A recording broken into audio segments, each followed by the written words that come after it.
what's up and welcome back to my channel. I am the Mass Trans and you are watching me, baby. Now, before we get today's video started, I just want to give a quick what's up to my peeps and a diabolical middle finger to the creeps. You know who you are. Alright, so it's 6 a.m. I'm up about to get ready to head out the door to work. But I wanted to come and make this video really quick before I left and talk about SWV Xscape, the Queens of R&B, episode 3. Alright, so let's start with Latasha, Tamika, and the fifth member of Xscape, which is Mama Gloria. So Mama Gloria shows up at Tamika's house, and they basically are trying to reconcile the drama that's been happening between the three of them, the three being Latasha, Tamika, and Gloria, again, who basically makes herself the fifth member of Xscape, right? She said, girl, I put a microphone in your hand. I pushed you to sing. So, girl, just by default, I am the fifth member of Xscape. So they're going back and forth. Tamika essentially is telling her mother how she doesn't feel supported. The mother apologizes to some degree and tells Tamika that she does love her. I do want to say this really quick, though. Mama Gloria looks good. I was looking at her on screen, and I'm like, damn, her skin looks... Shoot, when I tell you black does not crack, baby. When I tell you... Because Xscape has to be knocking... Each one of them have to be knocking on 50.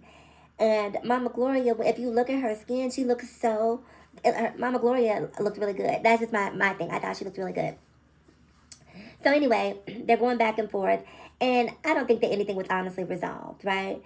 I think that no matter how old you get, you're always a child in the presence of your parents in most instances. And I think that, especially in black households where, you know, if you're from a certain generation, we were taught that you do not talk back. You don't talk back to your parents. And basically, that rendered you defenseless when it comes to articulating your point of view as an adult. You automatically default to being a child and sort of go into, you know, I can't talk back mode with your parents. And at some point, you have to start having these conversations with yourself about, wait a minute, I'm grown, my mom's grown. I don't necessarily have to be disrespectful, but I can articulate my position if it is different from the one that is of my mother or father. And I don't feel like Tamika has really, really gotten comfortable with using her voice outside of Xscape. You know, she's going to sing in the group. But when Mama Gloria comes around, Tamika just has a very hard time of just being succinct and direct about how she feels. And so I don't feel like they really resolved anything. I mean, it was nice to see them hug and tell each other that they loved each other. But again, that's going to require years and years of therapy to fix that. What's going on in that relationship isn't something that can be fixed in one conversation. That is an ongoing process.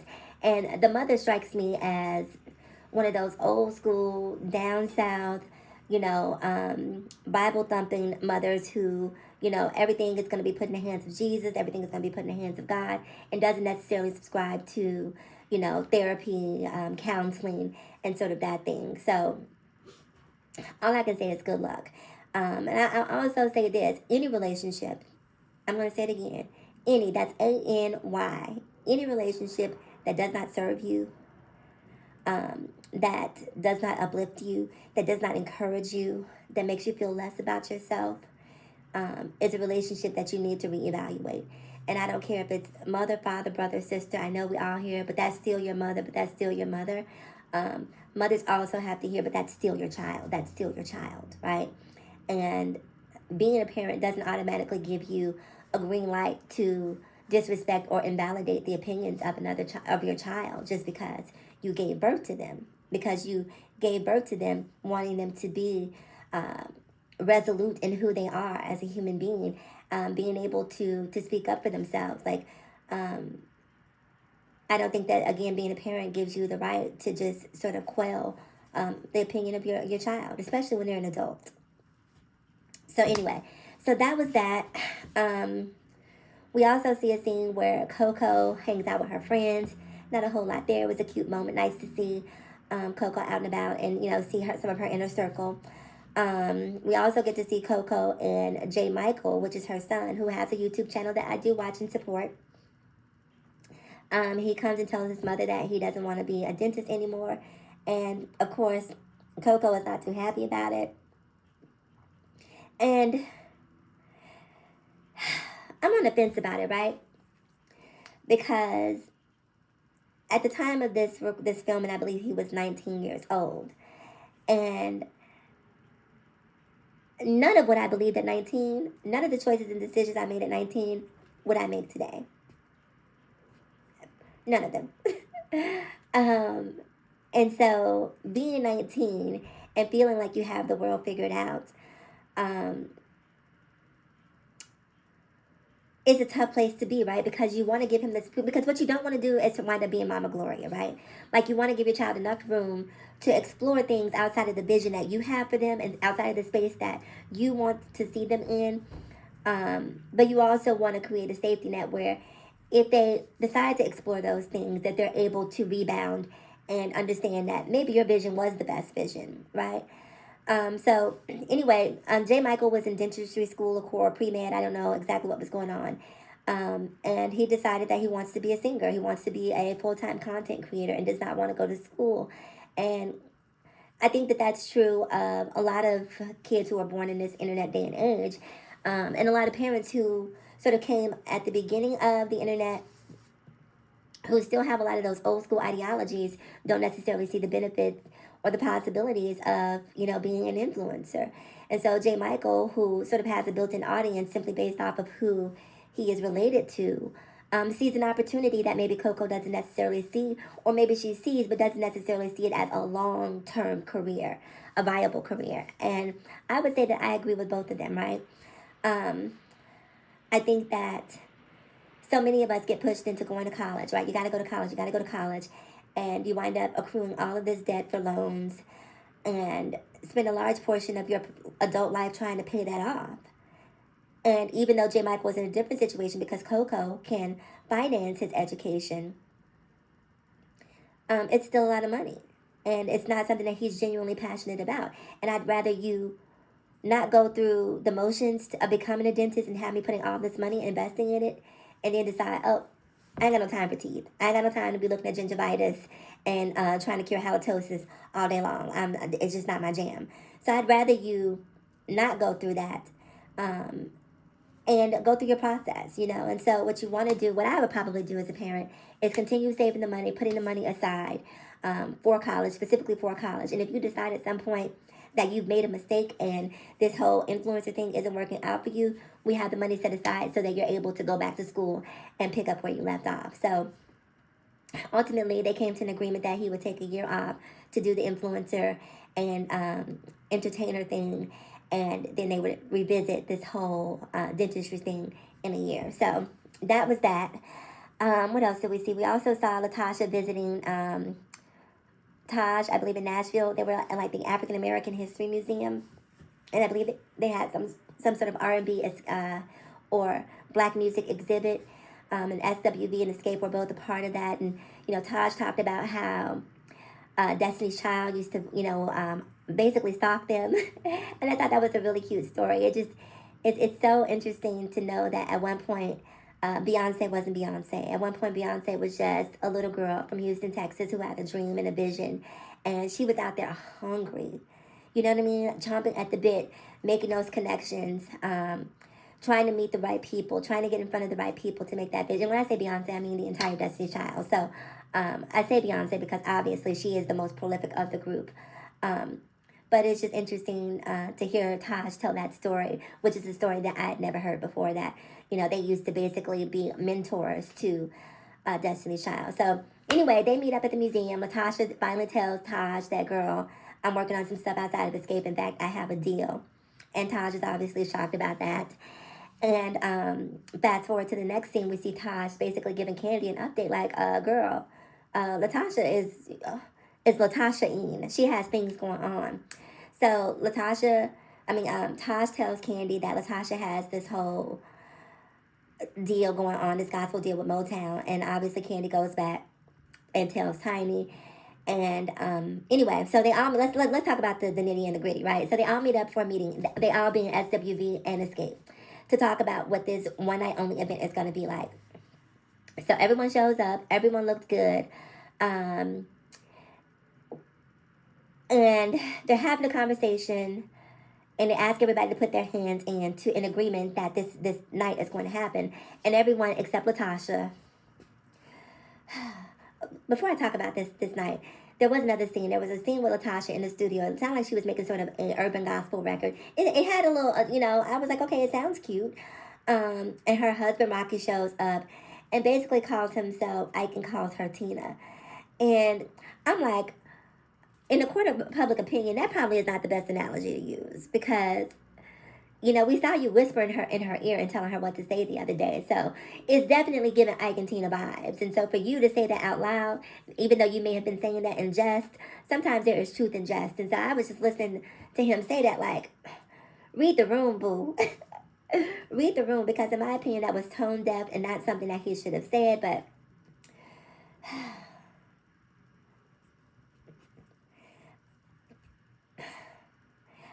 I honestly, let me say this before I talk about the whole meeting with SWV and Xscape. I find myself, the more I watch this,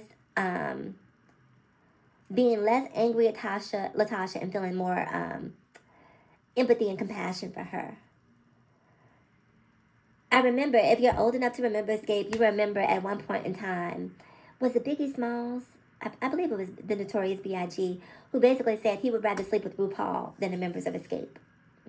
Because Xscape was, quote unquote, considered the ugly girls. Like, they can sing, but can we get them to turn backwards on stage and sing to us with their backs turned?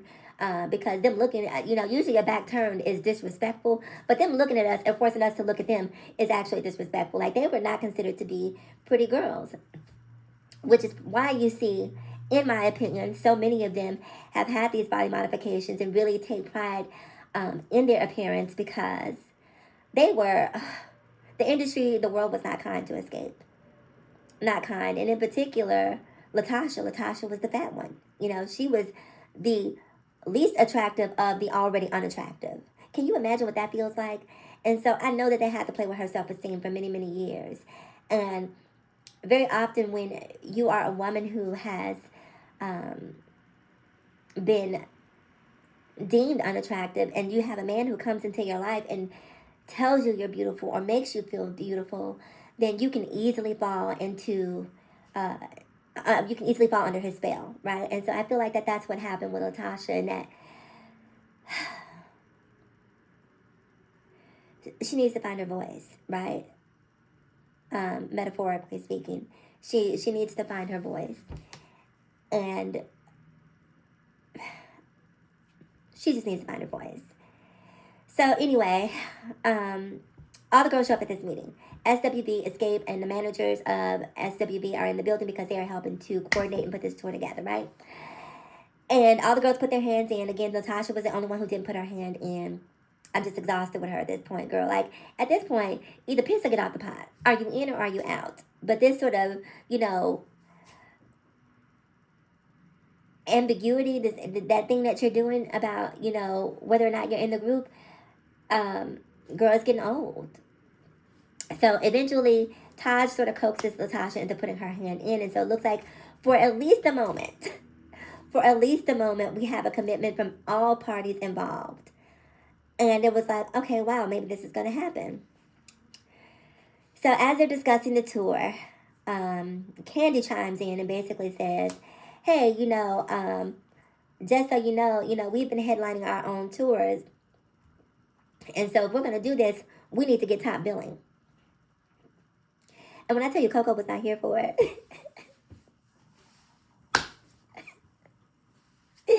Coco went straight New York on Kandi. And see, here's the thing, right? I feel like Kandi is a lot more manipulative and a lot more deceptive, a lot more domineering, a lot greedier, a lot more ego-driven than people actually want to believe. Because people want to make it seem like, what happens with Kandi and Latasha, I believe, is that they both have really strong egos. And for whatever reason, Latasha's ego seems to rub people the wrong way, and Kandi's doesn't. I'm not sure why that is, but because I watched an episode on Speak on It where Kandi was talking about how Latasha was trying to get this record deal, and how Latasha was saying that Kandi was jealous of her. And Kandi basically went through each of Xscape's album and showed all the songs that she sang lead on. Right? I sang lead on here, here, here, here, here, here, and here. Why would I be jealous of you? Why would I, girl, basically, I am the Beyonce of this group. And when I saw that, the light bulb went off in my head, like, okay, it's not just Latasha. Kandi is drinking her own Kool-Aid too. And so when Kandi sort of outlined how many songs that she sang on versus Latasha, and then what Kandi got upset about was that Latasha was pursuing her own deal and felt like on the Traces of My Lipstick album, because Latasha was singing lead more often than Kandi was, that they were essentially setting Latasha up, setting Traces of My Lipstick up as a catalyst to Latasha's solo album, and Kandi was upset about that. But Kandi wasn't upset about all of the songs that she was singing lead on prior to, but suddenly when Latasha gets some shine, now you're upset. And so when I heard her saying that, I know a lot of people probably didn't make that connection, but for me that was one of those moments where I was like, okay, it's not all Latasha here. This is not all Latasha. This is some of Kandi too, because Kandi was okay, if you get what I'm saying. She was fine when everything was sort of built around her. And the moment that things started to seem like they were being built around Latasha, now you got a problem with that. I'm just saying. So anyway, Kandi basically says that Xscape needs top billing. And Coco said, girl, please. Girl, I have sold 30 million albums, baby. Y'all have sold 7. You do the math. You do the math. We're essentially talking about 4 times more than what you sold. And you want me to open for you? Girl, good luck with that. So Coco basically, I think it was Coco and Lily that got up and walked out first. Because obviously, and I agree with SWV on this one, right? First of all, how are you going to want top billing when y'all can't even get together as a collective? But you want top billing. We can't even count on all 4 of y'all to show up. But you want to be top billing? And then Tiny. Now let me say something real quick. I am not into body shaming, and I am not going to body shame anybody, but I'm going to be 100% honest, and I am going to say this and be upset if you want to be upset, but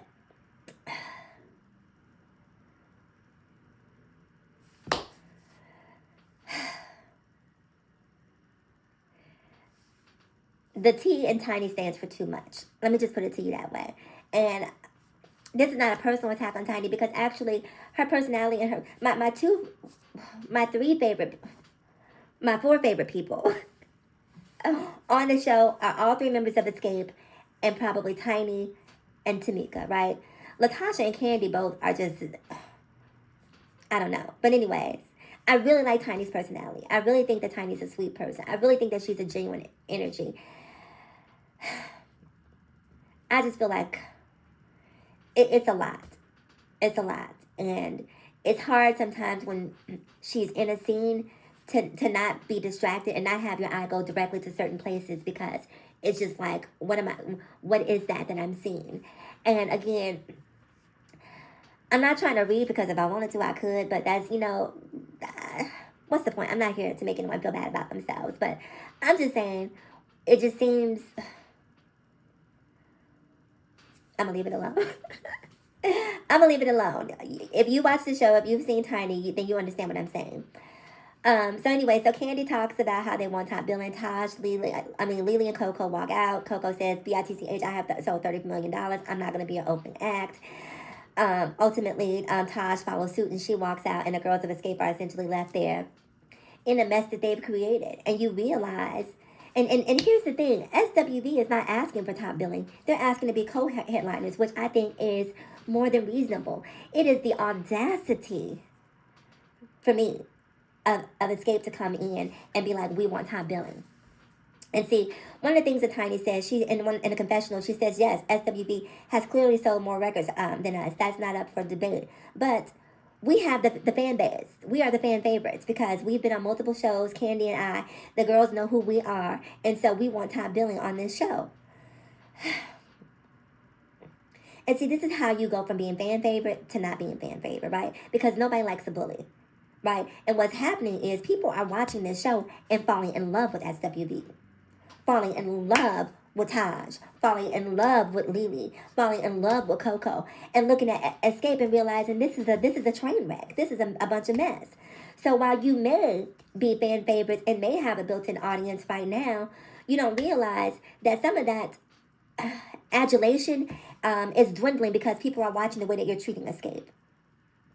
And in my opinion, here's the thing, right? And let's take records sold off the table, right? And let's just talk about the catalogs themselves.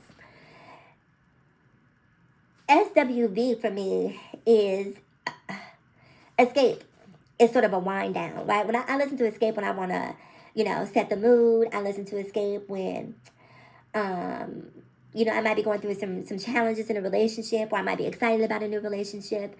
So they're the girls that you go to sort of, to put you in your feelings. But Xscape puts you in your feelings and gets you ready to go out, because their catalog to me is more diverse than Xscape. SWV has up-tempos, mid-tempos, ballads. It's a journey, right? Whereas Xscape primarily has mid-tempos and ballads. As the Xscape really doesn't have a party jam. They really don't have party songs. No one's really putting on Xscape in the middle of the summer at a backyard barbecue for everyone to turn up to. It's not going to happen. But SWV, when you you can put SWV on when you're going through with your man, when you have a barbecue, when you're getting dressed to go out, when you're riding in the car with your girlfriends. Like, SWV just has a more comprehensive catalog, and in my opinion, they're going to take concert goers on more of a journey than Xscape would. That's just how I feel. And so I say all of that to say this.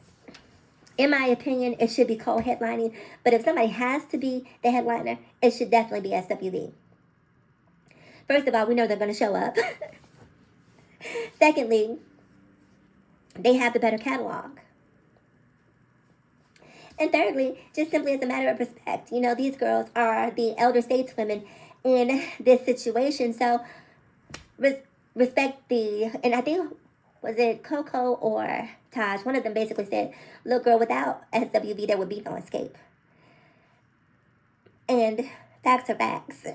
So anyway, you guys, it'll be interesting to see how that plays out, because I noticed on the show itself, it's SWV and Xscape. So maybe at some point, Xscape finally realized, okay, we're doing too much.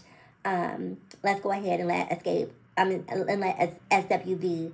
I shouldn't say let's let them give SWV the respect that they deserve. So anyway, you guys, we only got 3 more episodes left. Why would they only? Bravo, why would you only give us 3 episodes of this? Why?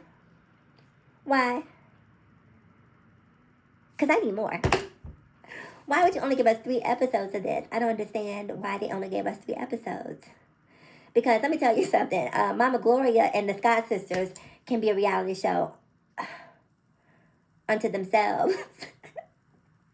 And I can just watch. SWV for me is really sort of, if they have their own reality show, it's really feel good. There's going to be, nobody's life is drama free, so I'm not expecting that from them, but they just seem very well adjusted. And so I would love to see another. I know they've had a reality show before, but I'd love to see them get a second opportunity at a new one. And also, I was going to say this. SWV has more contemporary jams, too. Because, what was that? Cosign. And there was another slow song off of the album that they released probably about maybe 6, 7, 8 years ago. Which is contemporary because Xscape hasn't made a new album in probably 20 years. So, another reason why SWV should be more of a headliner, in my opinion.